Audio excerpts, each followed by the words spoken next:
So, you might say it's a little too early to do a top of the year list. I don't think it is. There's the new Clint Eastwood movie coming out next week, which is probably going to be good, but I don't think that's going to be best of the year material. I never ever want to really put those type of movies, true story movies, at the top.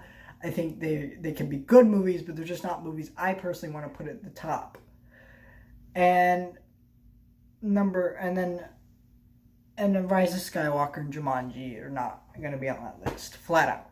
No matter how good they are, they're not going to be on the list because Jumanji is not going to be good. Number one, that's for a fact because it looks so much worse than the first movie, and the first movie wasn't that good of a movie. It's not a well-made, good film. It's entertaining, it's fun, whatever, but it's not good.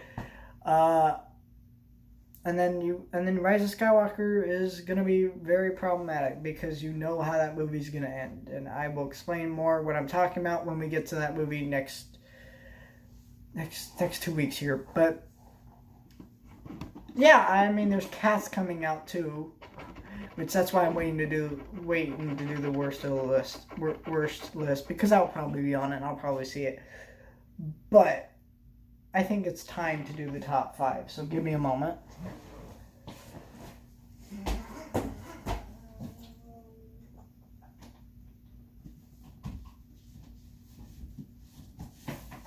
There we go.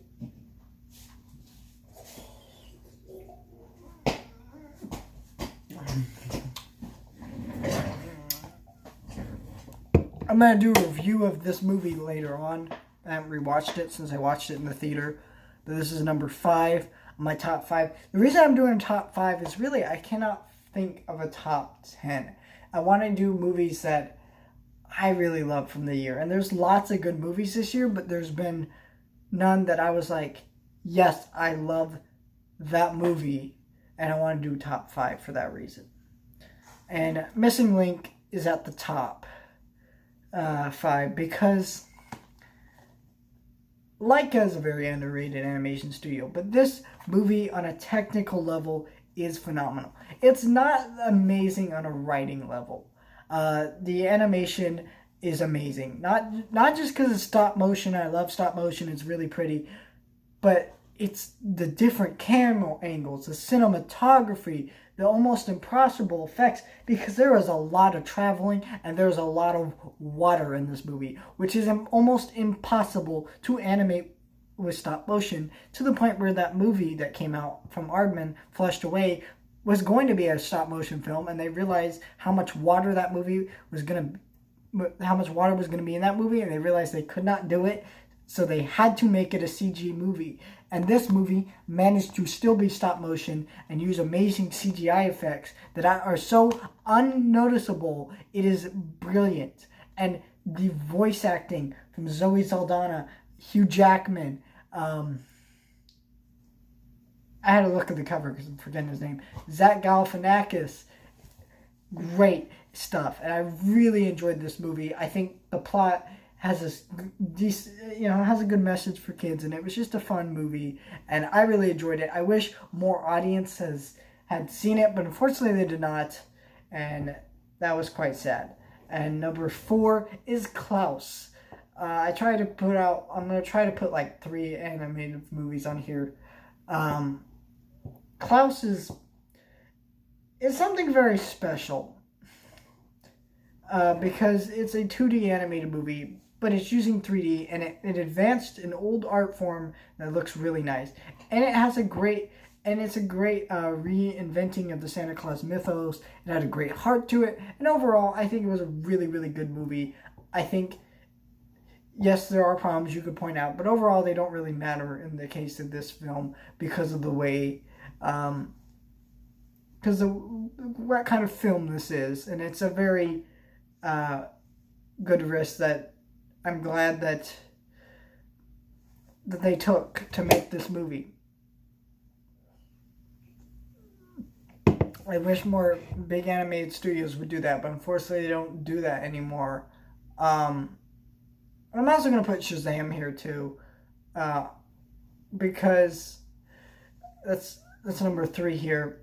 I'm just gonna, I was gonna put Toy Story 4, but now I'm thinking about it. Toy Story 4 had Forky, and I'm just gonna, no, not Forky. I can't put Forky on this list. I'm sorry, but Shazam was, in terms of a fun movie, Shazam is the perfect, like, fun superhero movie.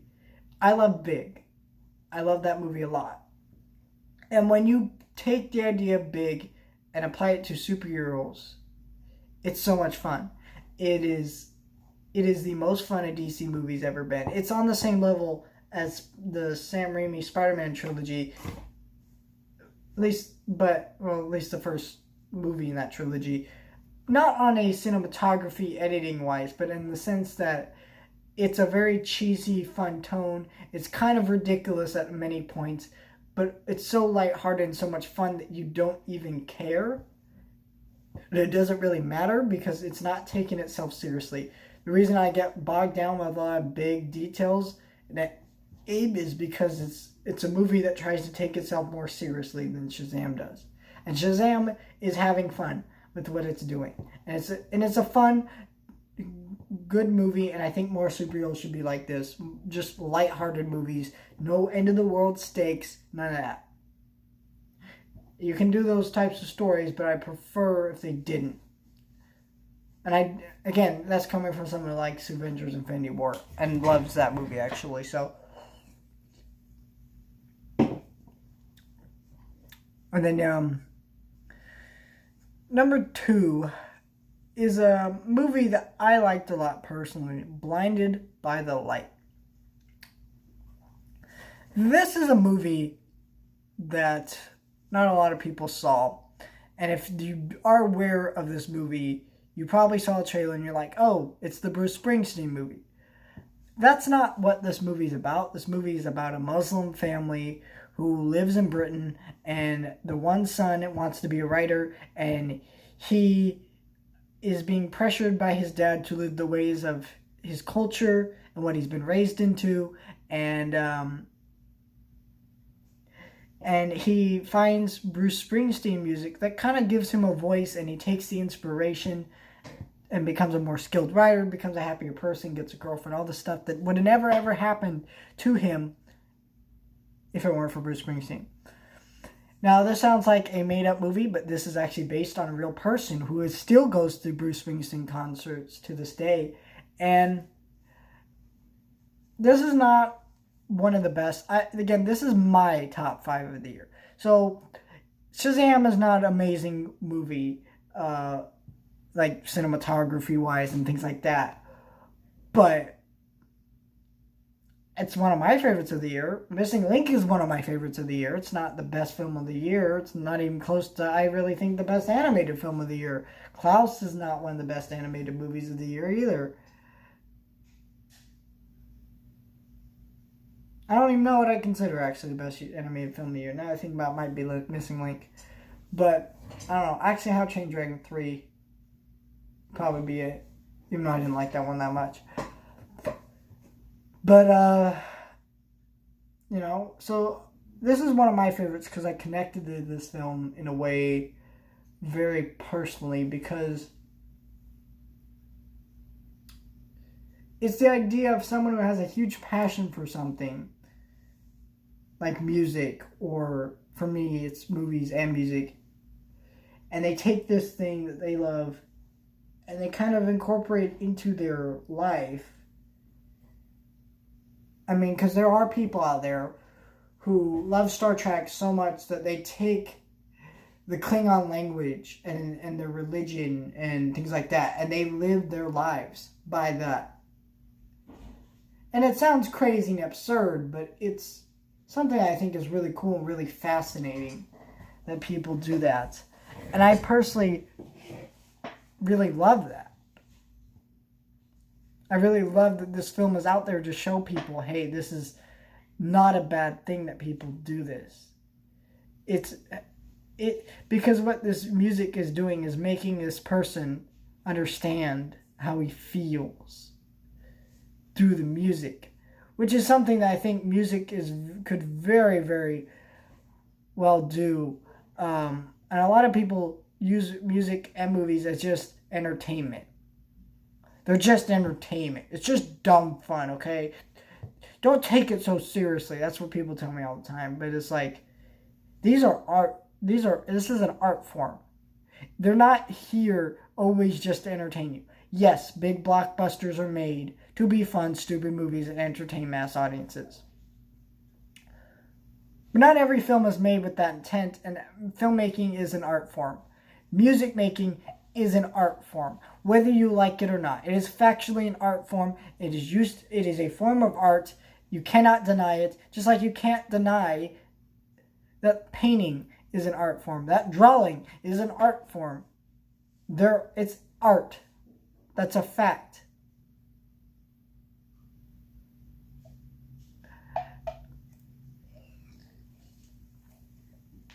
So yeah, that's one of my favorite movies of the year.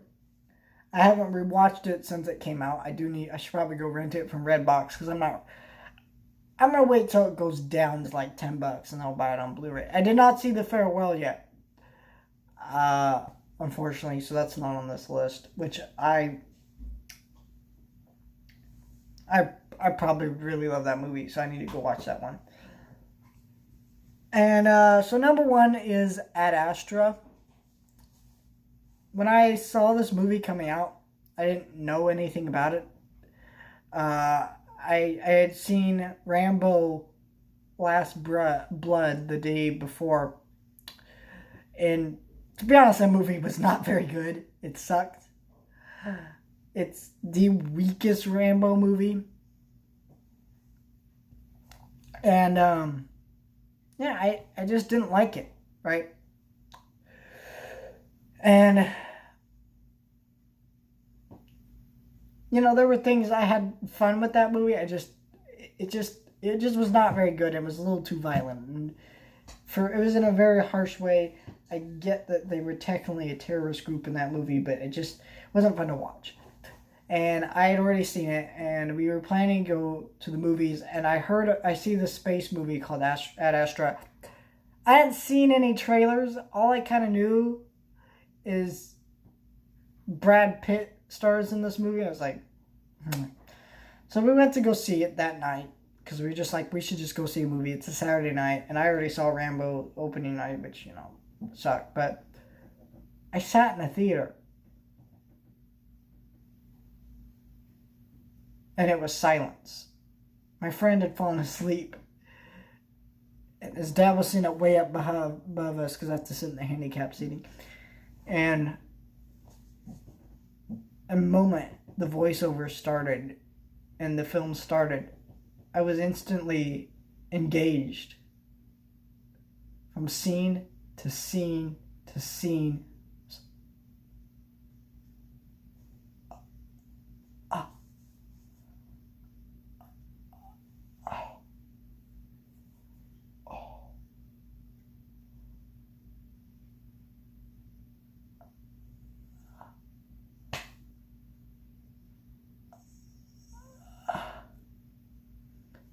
I mean, instantly, my mind was just shattered.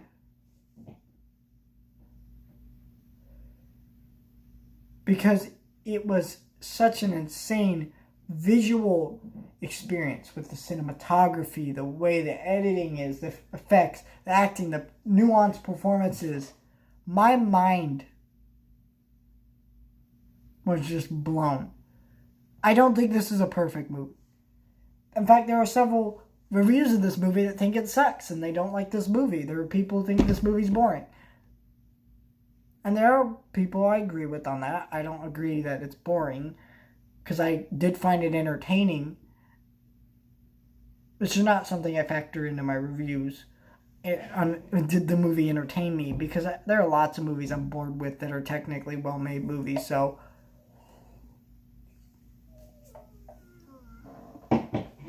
they just don't have things that grab me personally. And, but it was amazing. It was this crazy visual experience that I can never explain in words to somebody else. This movie is a movie that you have to see, and if you don't get it after seeing it, You never will. This movie felt like 2001: A Space Odyssey, but I think in some ways more nuanced and more expressionistic